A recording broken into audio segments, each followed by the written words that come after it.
A paz, queridos, que bom estarmos aqui novamente no nosso programa semanal da Escola Bíblica Dominical, para nós darmos sequência à nossa série de estudos bíblicos baseado na lição sobre os 10 mandamentos.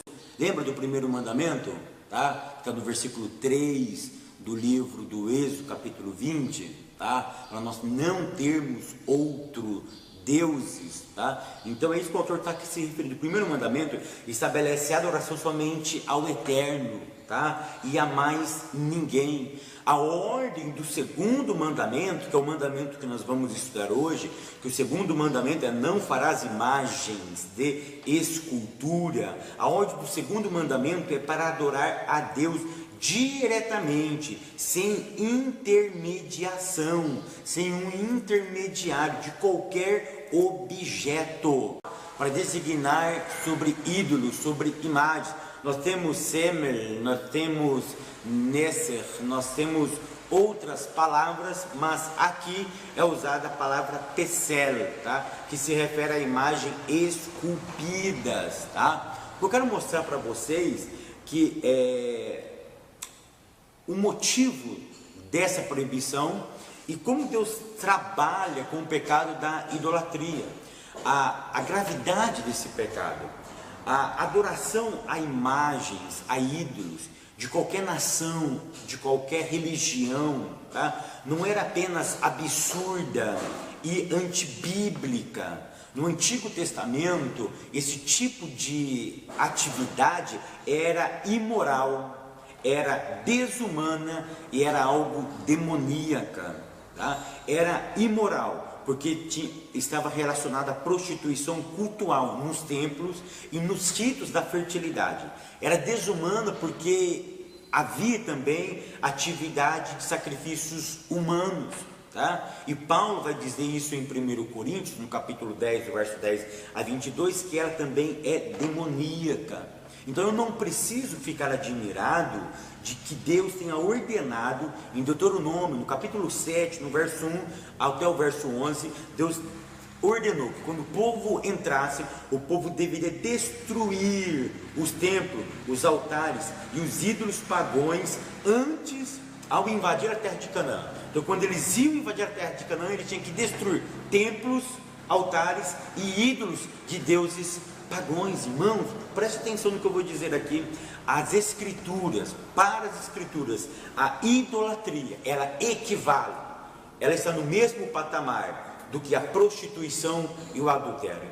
Isso você pode conferir em Oséias, no capítulo 1 até o capítulo 3, Jeremias, do capítulo 2 ao capítulo 3, Ezequiel, capítulo 16, verso 23, e Tiago, capítulo 4, do verso 4 ao verso de número 5. Será que nós, crentes, nós, eu, você, o pessoal da sua igreja, da sua escola dominical, nós somos idólatras?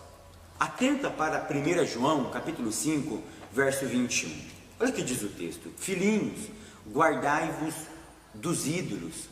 Tá? Aí eu faço uma pergunta. Se João escreveu para o povo daquela época, e nós sabemos que o povo daquela época estava curado da idolatria física. Preste atenção, querido, cativeiro babilônico, uma das coisas que ficou marcado dentro daquele cativeiro, o após o cativeiro babilônico, foi a não adoração a ídolos.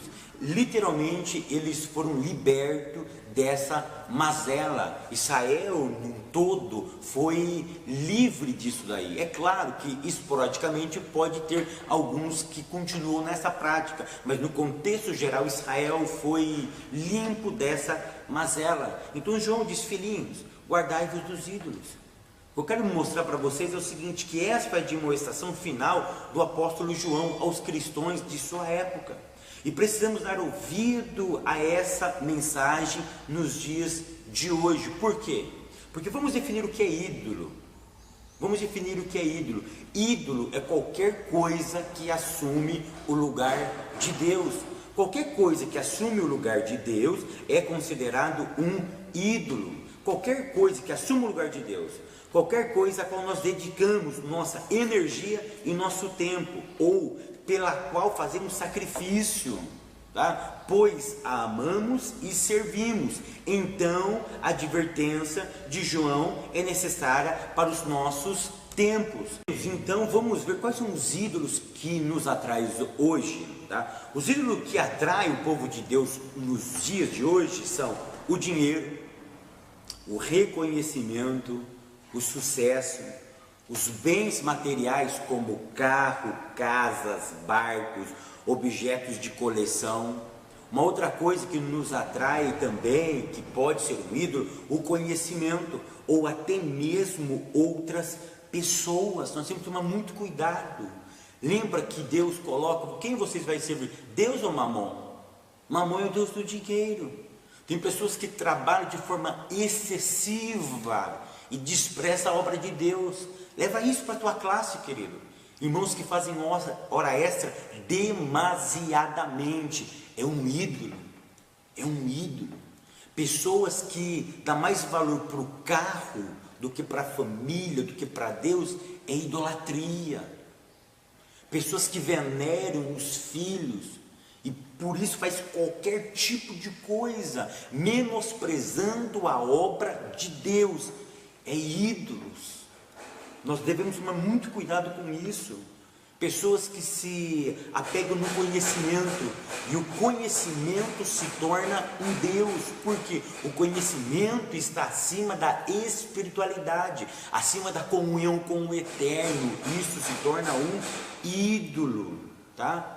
E aí eu coloquei que até mesmo outras pessoas se tornam ídolos, ou seja, ele tem pessoas vivas como ídolos. É diferente de honrar, querido. Tem pessoas que veneram o seu líder, que para ele a palavra do seu líder é a palavra de Deus.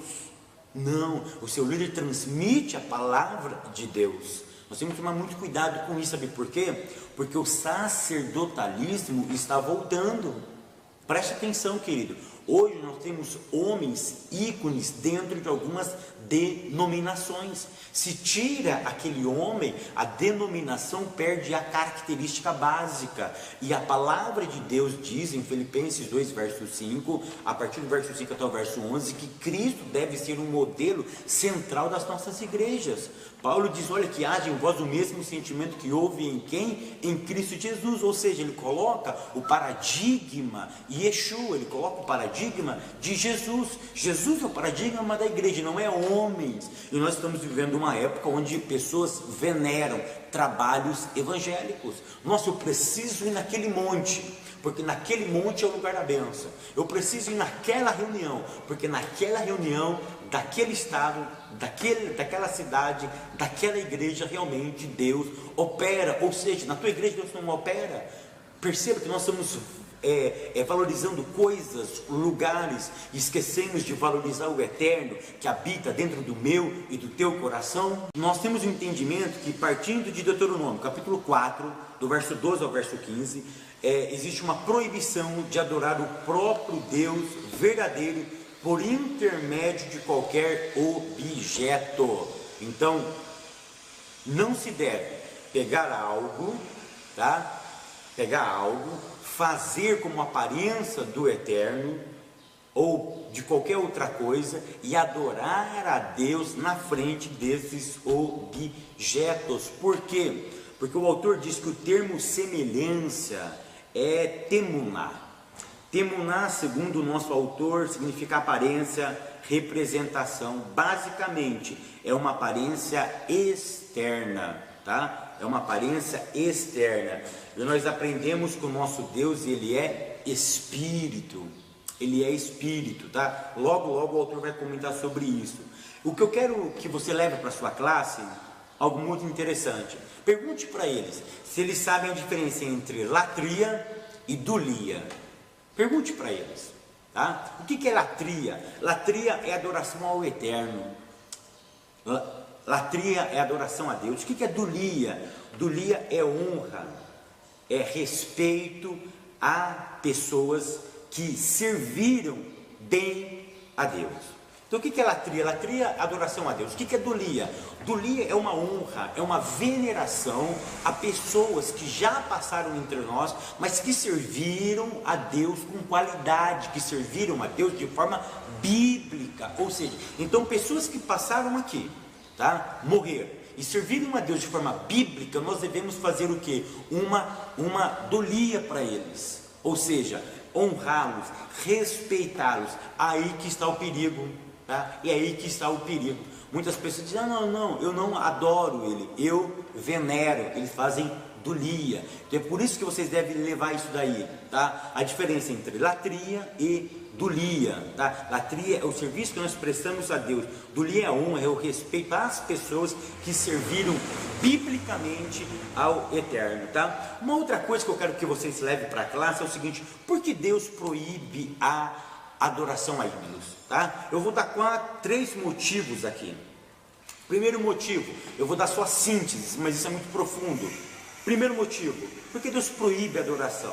Porque a revelação de Deus não seria por meio de imagens, mas por meio de palavras, tá? Isso você pode conferir em Deuteronômio capítulo 4, verso 15, tá? Então o primeiro motivo que Deus proíbe é porque a revelação de Deus não é através de imagens, mas sim por palavras. É isso que o Eterno queria se revelar, através de palavras e não de imagens, tá? Porque de Deuteronômio 4, verso 15, eu posso extrair a ideia do quê? De que a ênfase está no conhecimento e não no sentido, tá? Segunda dica, ou segundo motivo porque Deus proíbe a adoração a ídolos, é que não era a imagem de Deus, mas o seu nome que deveria receber especial atenção. Isso você pode conferir em Deuteronômio capítulo 12, versículo 5. E o terceiro motivo porque Deus proíbe a idolatria é que a idolatria é um absurdo, porque baseado em Hebreus capítulo 3, verso 3, o artífice, ele é maior do que a sua construção. Por que é um absurdo? Porque é rebaixar o Criador para a criatura. Então leve para a sua classe esses 3 motivos, porque Deus proíbe a idolatria. Tópico de número 2, ameaças e promessas. No item 1, o autor fala sobre o Deus zeloso, tá? O autor diz que o adjetivo hebraico kaná, que significa zeloso, aparece apenas 5 vezes na Torá, e sempre associado ao nome divino El. A questão, aí ele vai dizer que o nosso Deus, ele é um Deus zeloso, tá? Então a Bíblia diz, tá, em Êxodo capítulo número 20, verso 4, não farás imagem de escultura, nem alguma semelhança do que há em cima no céu, nem embaixo na terra, nem nas águas debaixo da terra. Não te encurvarás a elas, nem as servirá, porque eu, o Eterno, teu Deus, sou Deus zeloso, tá? A expressão zeloso aqui não tem a ideia de ciúme, não tem a ideia de ciúme. Por quê? Porque a questão aqui não é emocional, mas a ideia aqui é de atitude, ou seja, é de Deus se portar de maneira cuidadosa, de zelar por aquilo que é propriedade peculiar dele. A ideia aqui é a ideia do casamento, é como um homem cuidando da sua esposa. É essa a ideia do adjetivo kaná, da expressão zeloso, tá? Quando Deus está zelando por alguma coisa, a ideia aqui é do casamento. Então, o que eu quero que vocês entendam é o seguinte, que a questão aqui não é emocional, mas sim uma questão de atitude, tá? A questão de atitude que deve ser valorizada, e não a questão emocional, não, tá bom? No item 3 vai falar sobre a promessa, e o autor nosso coloca assim: o que salta à vista de qualquer leitor quando ele lê, tá? O capítulo 20 do Êxodo, do verso 4 ao verso 6, especificamente o verso 5 ao verso de número 6, o que salta aos olhos é a diferença entre castigo e misericórdia, tá? Misericórdia. Se nós lermos aqui, nós vamos ler aqui, ó, porque diz assim, que ele visita tá? Até a terceira e quarta geração daqueles que me aborrecem. E faço misericórdia em milhares aos que me amam e guardam os meus mandamentos, tá? Aqui existe uma promessa.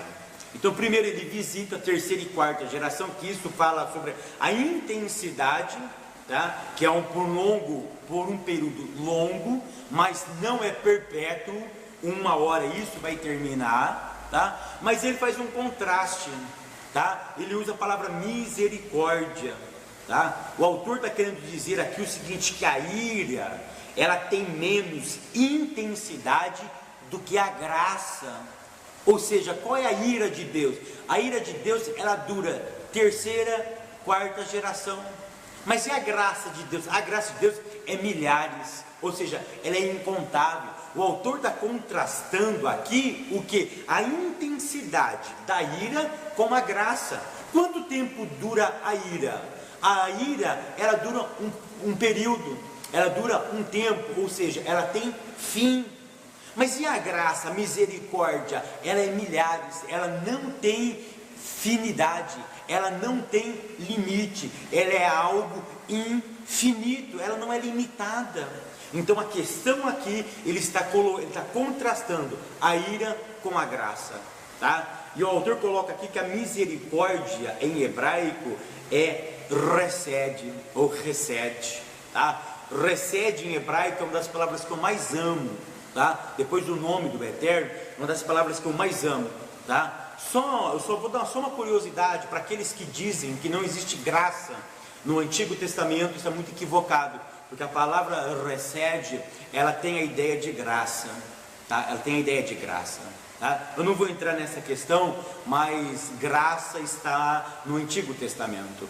E a palavra resed, ela mostra o amor imutável do Eterno. O que é a graça? É aquilo que você não merece, mas alguém faz para você para lhe beneficiar. Não é assim que aconteceu conosco? Nós não merecíamos a salvação, pecadores. Paulo disse que olhava Deus para a terra e não havia um justo, mas a graça nos alcançou através do seu Filho, Jesus, tá? Lembra, só um pequeno caso, lembra de Adão? Adão peca. O que Adão merecia? A morte. Adão realmente morreu.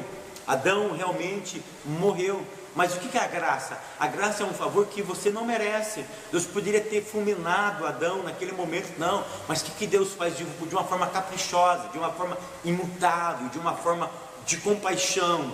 A Bíblia diz que Deus veste Adão e veste Eva. Sabe o que isso chama? Resed, graça, favor que alguém não merece, tá? Só nessa palavrinha eu poderia falar aqui 1h30, 2 horas e meia, porque é algo profundo, tá? Mas que eu quero mostrar para vocês, baseado aqui, que não existe maldição hereditária. O que existe é a intensidade. E o autor está mostrando que a intensidade da ira, ela é menor do que a graça. Lembra do Salmo 30? Nossa, a sua ira dura o quê? Só um momento.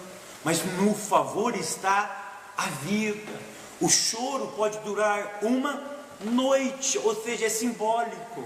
Ou seja, é por um período de tempo, mas a alegria, ela vem pelo amanhã. Ou seja, é idiomatíssimo hebraico, é poético, é figura de linguagem, para contrastar entre a ira e a graça de Deus. Deus está muito mais pronto para nos abençoar do que para nos amaldiçoar, querido. Leva isso para a classe. Tópico 3, o culto verdadeiro, tá? A adoração. O segundo mandamento, ele proíbe o fabrico de imagem e de prostrar diante dela para prestar um serviço. Então isso é proibido. Isso daqui é uma coisa que nós entendemos de uma forma muito clara, tá? Item 2, Deus é Espírito, né? O autor coloca o catecismo, nem se pronuncia essas palavras difíceis aqui, né? O catecismo de Westminster, tá? Foi um catecismo muito famoso, eu tenho ele na minha casa, tá? De 1648, que ele tem algumas definições, tá? Teológicas a respeito de Deus, do Espírito Santo, de Jesus, da igreja e assim por diante. E esse catecismo, ele declara nada mais ou nada menos do que aquilo que João diz, do que aquilo que Jesus disse e que João registrou no capítulo 4, que Deus é Espírito. É por isso que Deus proíbe a fabricação de imagem, porque ele queria ser, porque ele é Espírito, ele não possui forma alguma, tá? Isso é muito interessante. Item de número 3, Deus é imanente e transcendente, é outra coisa que eu me apaixonei por isso, tá? Teve aulas que eu já mencionei isso, sobre a imanência e a transcendência. O que é transcendência? É a não compreensão do humano em relação ao divino. É quando o humano não entende o divino, transcende a ideia do material, vai muito além, é o metafísico. E o que é imanência? A imanência é essa transcendência que eu não compreendo, é quando ele passa a me informar, ele passa a se comunicar comigo. Então essa comunicação do transcendente com o humano nós chamamos de imanência, e é por isso que eu me apaixono por aquele texto de Isaías. Isaías diz que onde está o trono de Deus, querido? Faz uma brincadeira na sua classe, senta num lugar muito alto na sua classe, senta, tá? Senta para mostrar o que? Deus está no trono. Mas e os pés de Deus? Está na terra. Então fica num lugar mais alto e senta e diz que aonde você está sentado é o trono de Deus, e onde você coloca os pés, tá? É o que? É o estrado dos pés de Deus. E aí você pode fazer uma brincadeira: quantos quilômetros tem da terra até o céu? Nenhum homem conseguiu medir ainda, mas você pode brincar, é esse o tamanho do nosso Deus, ou seja, muito mais além. Deus senta lá no céu, mas coloca o seu pé aqui na terra. Ou seja, eu não posso medir a transcendência, o tamanho do eterno. Mas o profeta Isaías diz que esse Deus que é tão grande, que excede o meu conhecimento, a minha limitação humana, Isaías diz que ele habita num coração contrito. Ele habitou no coração de Ana. Ele pode habitar no teu coração, como ele já habita. Ele habita no meu coração. Ou seja, a transcendência de Deus, ela também se transforma na imanência, ou seja, esse ser tão grande, tão que eu não consigo medir, ele habita no meu e no teu coração. O tópico de número 4 fala sobre as imagens do catolicismo romano. Queridos, eu nem vou ficar entrando nessa questão, porque isso é uma questão fechada para nós. É uma questão mais de conhecimento para vocês, que não tem nenhuma grande novidade. Aqui é claro que Deus vai proibir o culto a Maria, tá? É claro que o culto a Maria, ele não existe, tá? Então o que nós podemos concluir nessa lição? Nós podemos concluir que a adoração é somente a Ele. E Deus não precisa de imagens para ser adorado. Ele se relaciona com você, dentro de você. Ele habita dentro de você. João, na ilha de Pátimo, ele viu os 7 castiçais. E no meio desses 7 castiçais, um que andava no meio desses 7 castiçais. E quem era esse personagem? Era Jesus. E o que isso significa? Que Jesus anda, que Jesus habita no meio da igreja. E quem é a igreja? Somos eu e você. Nós somos a igreja de Deus. Então aprenda uma coisa: Deus está dentro de você, Deus habita dentro de você. Ele não quer que você reverencie a imagem, mas reverencia o seu nome, que esse daqui vai ser a nossa próxima aula. Que o Eterno continue abençoando a todos vocês. Até semana que vem, querendo Deus.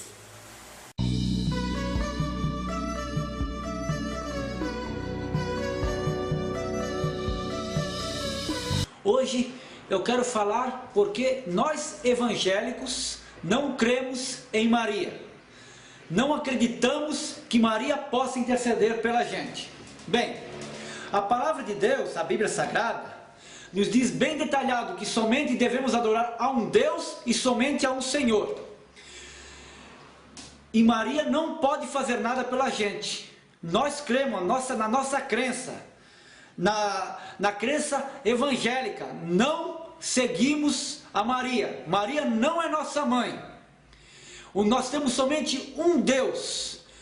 Muitas das vezes falam para nós: ah, vocês são órfãos de mãe, vocês não têm mãe. Não, não é verdade não. O nosso Deus é pai e é mãe ao mesmo tempo. Maria somente foi usada por Deus para trazer Ele em carne, para vir entre nós, através do nosso Senhor Jesus Cristo, nosso mediador, que se compasa no único Deus. Ele é o único Senhor. Aí muitos ainda contestam: ah, Maria ressuscitou, ah, Maria subiu junto com Deus, foi levada pelos anjos. Não, isso é uma mitologia, isso não é verdade, porque não está escrito na Bíblia. A Bíblia não relata nada sobre isso. Isso são apenas mitologias. Bem, eu quero só esclarecer para o pessoal que eu também não quero atingir crença de ninguém, não quero falar contra a religião de ninguém. Eu somente creio nisso, eu creio na palavra, eu creio na Bíblia, e a Bíblia relata que somente devemos seguir a um único Deus, e não a deuses. E ainda eles vêm com esse papo: ah, mas é uma foto de um santo, de um mártir. Não importa isso. A Bíblia nos relata que somente tem um Deus, um só Senhor.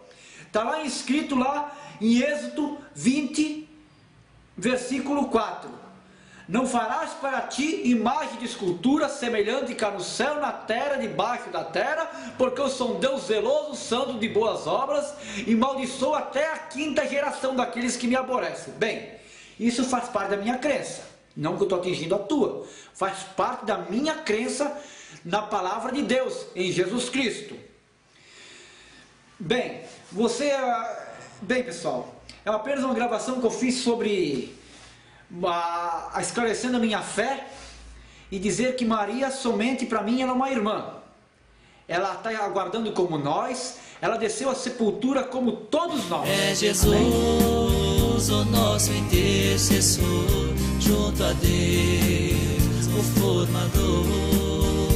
Em seu nome a nossa oração chegará ao Criador.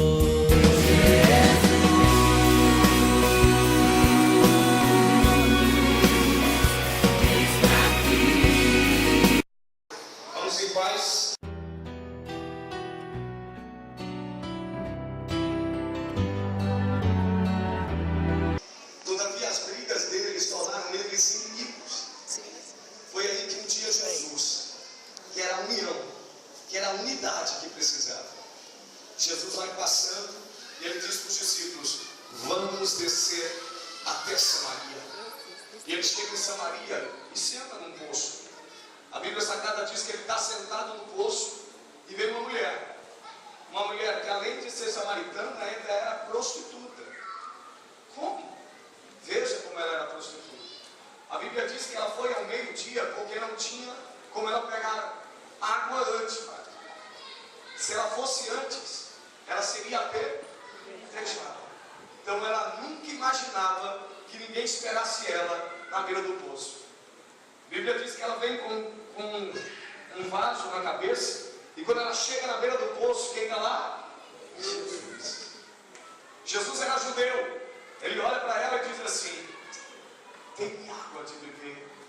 Ela olha para ele e diz: como é que tu, sendo judeu, fala comigo que sou samaritano?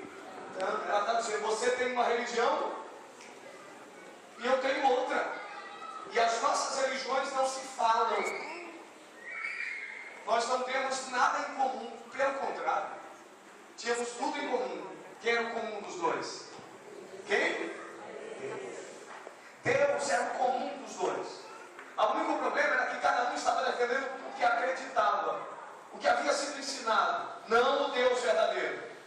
Só que a Bíblia diz que Jesus senta, pede água, ela olha para ele e diz assim: como tu me pede água, sendo você judeu e eu samaritano? Aí ele olha para ela e diz assim: se você soubesse quem te pede água, vez de eu te pedir, era você quem me pediu. Ela disse, como assim? Você não tem nem balde para pegar. Jesus então diz algo tremendo. No capítulo 4 de João, ele diz assim: desta água que tu pegas, tu volta a ter sede, mas a que eu te der, fluirá rios de água viva dentro de você. Mas presta atenção como vai ficar forte agora. Ele chega e diz assim para ela. Ela diz, pode me dar de beber desta água? Ele então vira para você, quer água mesmo? Quero. Então faz o seguinte, antes de eu te dar água, eu vou te dizer qual é a sede que tu tens. Vai lá na tua casa e me traz teu marido. Quando ele disse, vai buscar teu marido, ela se assustou. Ela disse, eu não tenho marido. Jesus disse, disseste bem? Tu já tiveste quantos? 5.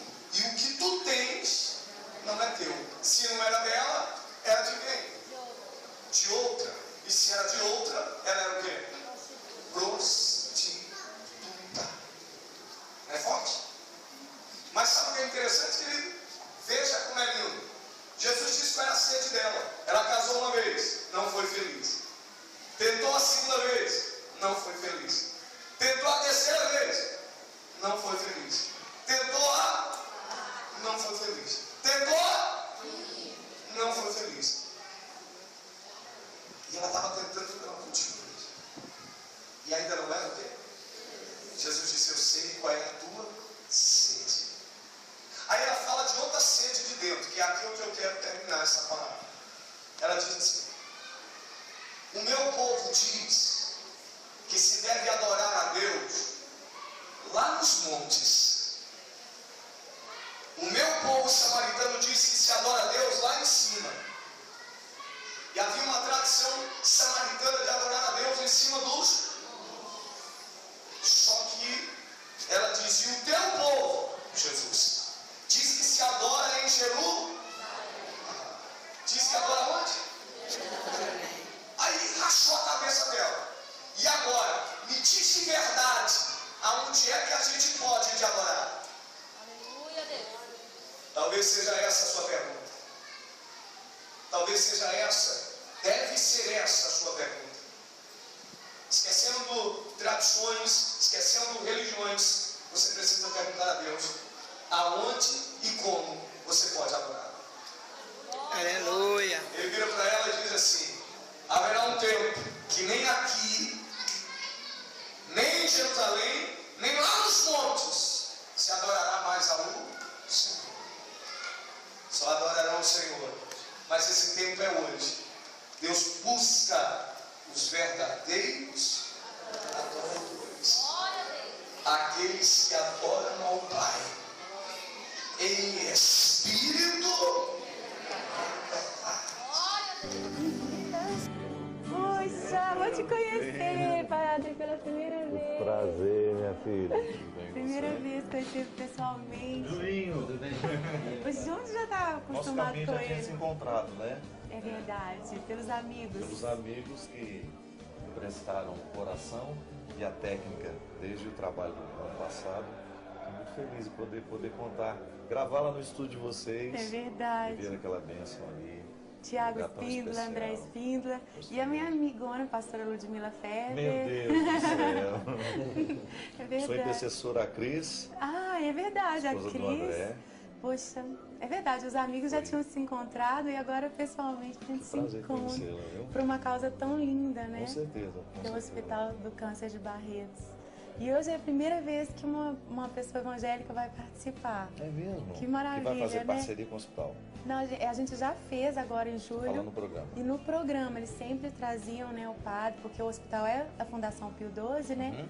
Mas pela primeira vez os evangélicos estão fazendo alguma coisa junto com os católicos nesse sentido. Então a gente está muito feliz. Que bom, a gente aprende mais uma vez que a caridade nos une, né? O amor. Isso é o mais importante, sabe, Ana?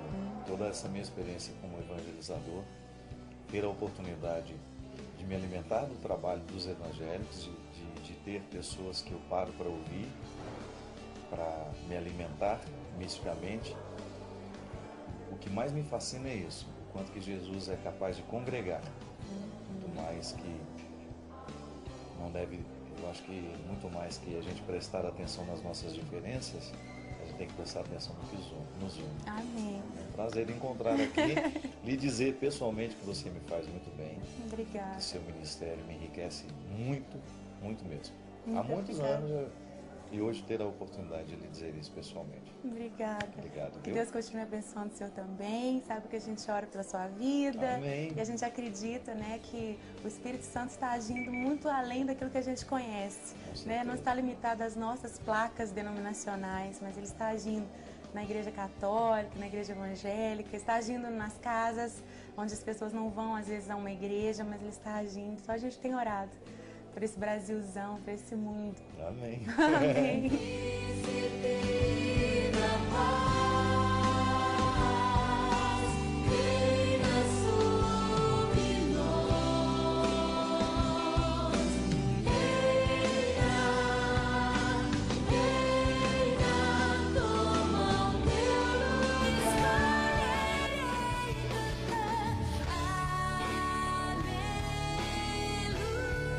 Não desista, não pare de crer.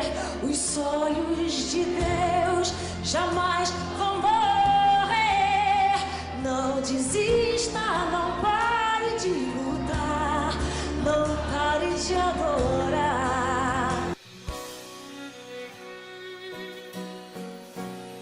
Sabe o que eu queria que você fizesse agora? Ela vai ajoelhar e você presta atenção. Vai fazer uma oração para Ana Paula Valadão. Vai, uma oração. Querido Papai do Céu, abençoe Ana Paula Valadão, dê ela saúde, paz e muita felicidade para ela e para a sua família. Em nome de Jesus, amém. Eu quero fazer uma oração para o Padre Fábio de Mello. Fazer uma oração? Então vem pra cá. Aí, daqui o microfone, sobe aqui. Aí, sobe. Aí, pronto. Fala pro Padre de Mello, dá licença e faz. Em nome de Jesus, querido Papai do Céu, abençoe o Padre Fábio de Mello, dele paz, saúde e muita felicidade para ele e para a sua família. Abençoe a família dele, Senhor, em nome de Jesus, amém.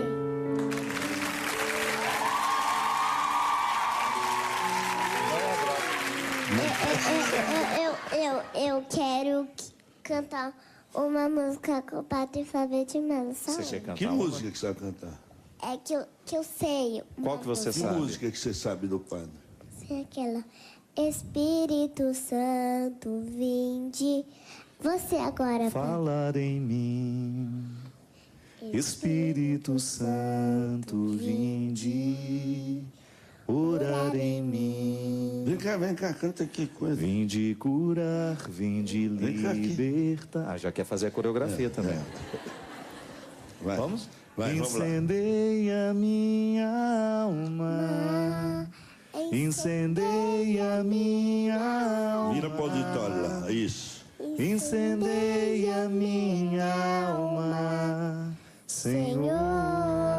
Minha vida é do Mestre. Meu coração, Meu coração é do meu Mestre.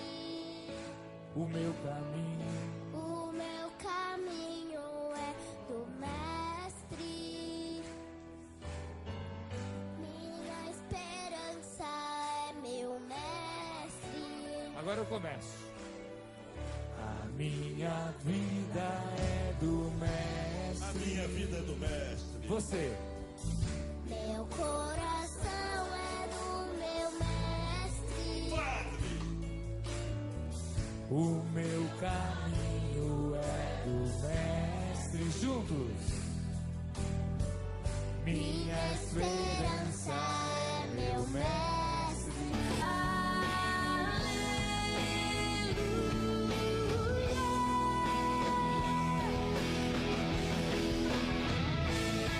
Pois digno, Senhor. Obrigado porque da boca das crianças